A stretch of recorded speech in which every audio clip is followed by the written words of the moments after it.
Hey there, beautiful souls. Welcome to Nurses Sunshine. আজ আমি night ডিউটিতে খাওয়ার জন্য একটি স্বাস্থ্যসম্মত এবং পেটও ভরবে এরকম একটি রেসিপি আপনাদের সাথে শেয়ার করব। আমি একটি পাত্রে দুধ নিয়েছি, একটা ডিম ভেঙে দিলাম, নিয়েছি একটি কাঁটা চামচ যাতে সহজেই আমি এগুলো মিশিয়ে নিতে পারি। দিয়ে দিয়েছি 2 চামচ চিনি। এবার দুধ, ডিম, চিনি একসাথে ভালোভাবে কাঁটা চামচ দিয়ে মিশিয়ে নিব।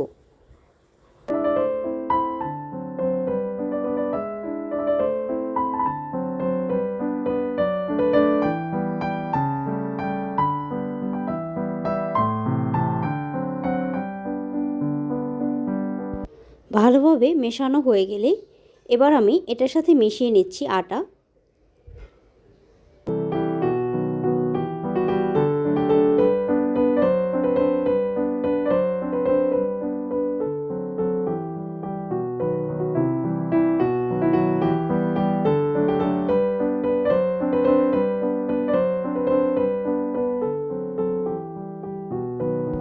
এবার আমি এর সাথে পরিমাণ মতো ওয়াটার মিশিয়ে নিব, যাতে মিশ্রণটা অনেক বেশি পাতলা অথবা অনেক বেশি ঘন হয়ে না যায়। আমার মিশিয়ে নেওয়া শেষ।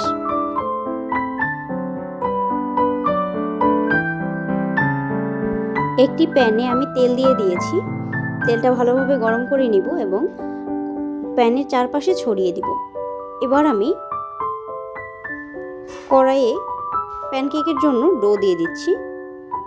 উল্টে পাল্টে ভালোভাবে ভেজে নিব। তৈরি হয়ে গেল মজাদার সুস্বাদু খাবার।